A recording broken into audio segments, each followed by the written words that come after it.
কেনেকৈ দুটা গাঁত থকা অনাময় শৌচাগাৰ নিৰ্মাণ কৰে শিকোঁ আহক। প্ৰথমে আমি 3.5 ফুট ব্যৱধানত দুটা গাঁত খান্দিব লাগিব। ব্যাস 3.5 ফুট আৰু 4 ফুট দ।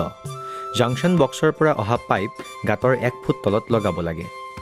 গাঁতৰ বেৰত ফুটা ৰাখিব লাগে আৰু তলিখন পকা কৰিব নালাগে যাতে গেছ আৰু পানী ওলাই যাব পাৰে। গাঁত দুটা 6 মিলিমিটাৰ লোৰ ফ্ৰেমযুক্ত কংক্ৰিটৰ ঢাকনিৰে ঢাকিব লাগে। শৌচালয়ৰ পৰা জাংচন বক্সটোলৈ আৰু জাংচন বক্সটোৰ পৰা গাঁতলৈ সংযোগী পাইপ অলপ তললৈ নামি যোৱা হ'ব লাগে।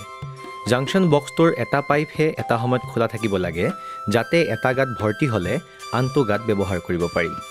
শৌচাগাৰটোৰ বেৰ 75 মিলিমিটাৰ ইটাৰে সাজিব লাগে আৰু তাত ভেণ্টিলেশ্যন, ছাল আৰু দুৱাৰ থাকিব লাগে। শৌচাগাৰত পানীৰ ব্যৱস্থা থাকিব লাগে। শৌচাগাৰ অলপ ডাঙৰ কৰি লগতে গা ধোৱাৰ ব্যৱস্থাও কৰিব পাৰে।